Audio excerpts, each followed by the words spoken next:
속에서 넘지 말아야 할 선을 넘은 것에 대한 그림자가 드리워집니다. 서로를 사랑하는 마음은 가득하지만 해서는 안 될 선을 넘었다는 데서 오는 기어제 그림자. 두 사람의 사랑은 환대와 배려의 이중주였습니다. 하지만 언젠가는 멈춰야 하는 내로남불.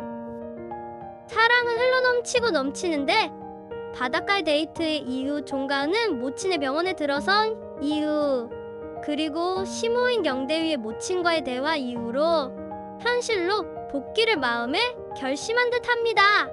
대령님 정말 사랑하면 제 마음대로 하래요. 어머닌 제 편이라면서. 나 어떡해요? 대령님 정말 사랑하는데 우리 어머니가 그렇게 말하니까 나 너무 괴로워요. 나 어떡해요? 대령님 너무 사랑하는데. 나 이제 대령님 그만 만날래요. 정말로 노력할 거예요. 대령님도 노력해 주실 수 있죠? 날 위해서. 갑자기 다 무서웠어요. 이 말을 그들이 경대위의 집에서 생일 미역국 만찬을 할 때 종가은이 내뱉은 말입니다. 이 말이 생각을 하게끔 합니다. 어릴 적 전쟁고아로 엄마도 자기를 버린 종가은이 비록 경무진 집안으로 들어와 살게 되었습니다만 무엇이 그렇게 무서웠을까요?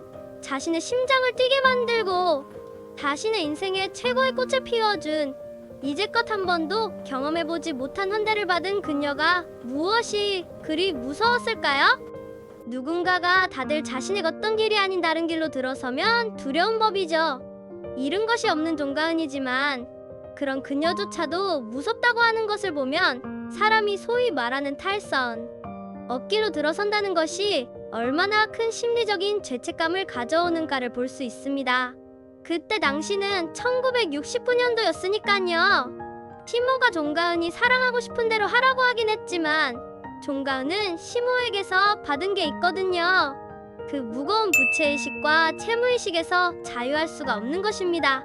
마음껏 하라고 하긴 했지만 그게 종가은을 더 마음 아프게 하는 것이죠. 경우진대의 모친이 자신을 거두어 현대까지 왔으니까요. 내로남불은 실제로 도덕을 배신하는 것입니다. 그 배신으로 자기가 받아야 할 상처 데미지, 굴레들이 무서웠던 것입니다. 결혼하지 않은 부부끼리 바람피는 것과 결혼한 부부가 바람을 피우는 것은 다른 차원의 문제라고 생각합니다. 결혼이라는 것은 가문과 가문, 집안끼리의 결합이기 때문에 거기에 파생되는 파급 효과가 만만치 않은 것입니다. 관계가 제일 어렵고 무섭고 힘든 것이지요. 김진평 대령은 밖에 물건을 안으로 들이고 싶었고 종가은은 밖에 물건을 안으로 들이고 싶지 않았던 것입니다. 그런데 아이러니하게도 종가은은 김진평 대령과 자신의 부부의 침대에서 함께 있는 것을 상상했다고, 그리고 그 상상은 현실이 되었다고 했죠. 인간은 참으로 이율배반적이고도 모순이 가득한 존재인 듯합니다. 대령이 미제 레코드 밀수 사건으로 완전 좌천되는 분위기가 됩니다.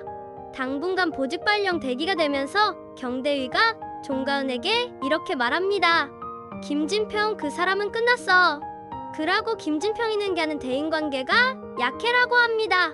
그때 종가은이 남편에게 한마디 합니다. 꼭 그렇게 불러야 돼? 너무 한심해 보여 지금.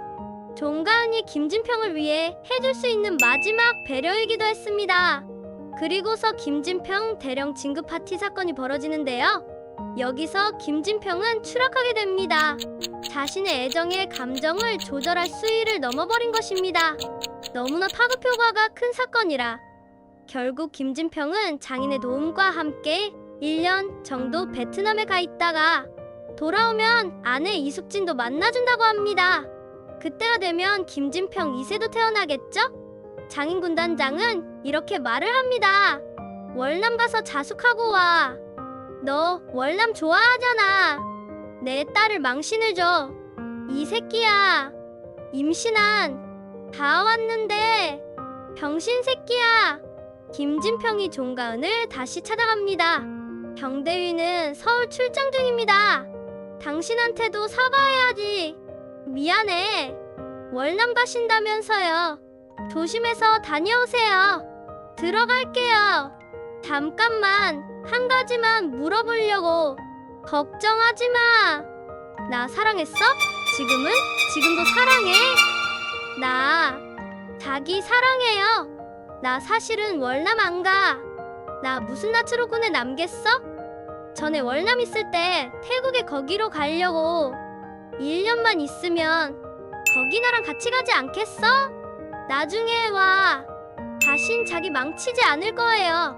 그리고 저 그 정도로 다 버릴 정도로 자기 사랑하지 않아요. 그렇구나.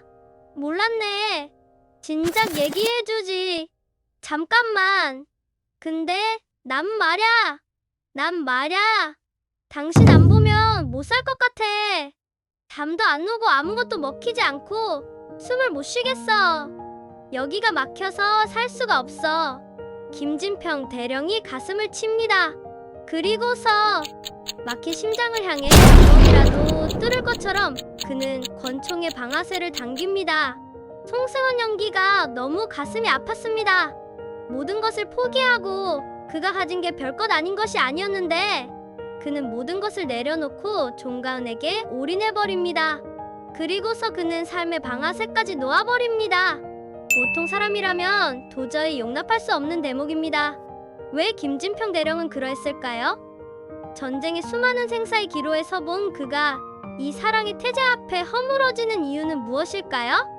그렇게 많은 생사의 경계를 넘나드는 인생을 살아와서 그런 것일까요? 너무 감수성이 지나친 것일까요? 확실히 종가은의 사랑법보다 김진평의 사랑법이 설득의 개연성이 약해 보이긴 합니다. 앞에서 제가 두 사람의 러브라인을 다 설명했기 때문에 언급은 하지 않겠습니다. 종가은이 김진평 대령에게 속된 말로 꼬리친 것일까요? 둘 다 진심이었지만 종가은이 끝이 안 보이는 이 물륜 스토리를 빨리 끝내고 싶어 했기에 김진평의 마지막 부탁을 거절하는데 김진평이 극단적인 선택을 합니다. 이 김진평의 극단적인 자살 행위는 1cm만 옆으로 가도 심장을 맞았을 텐데 다행히 목숨은 건졌습니다만 그는 이번에 불명예제대와 연금도 나오지 않는 파국으로 치닫게 됩니다.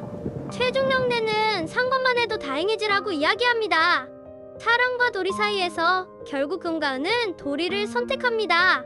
그 도리는 표면적으로는 경우진과의 혼인관계와 가정, 도덕의 시스템, 전쟁고아와 같은 자신을 거두어 키워준 시모에 대한 예의를 지키고 싶은 도리이고 더 깊이 들어가자면 더 이상 자신으로 인해 승승장구하는 김진평 장군의 길을 막고 싶지 않은 도리도 포함되어 있습니다. 이미 불륜 스캔들은 소문은 났겠지만 남들 신경 쓰지 않고 살면 소문은 지나가고 존재가 다시 드러나니까. 하지만 김진평은 참지 못했습니다.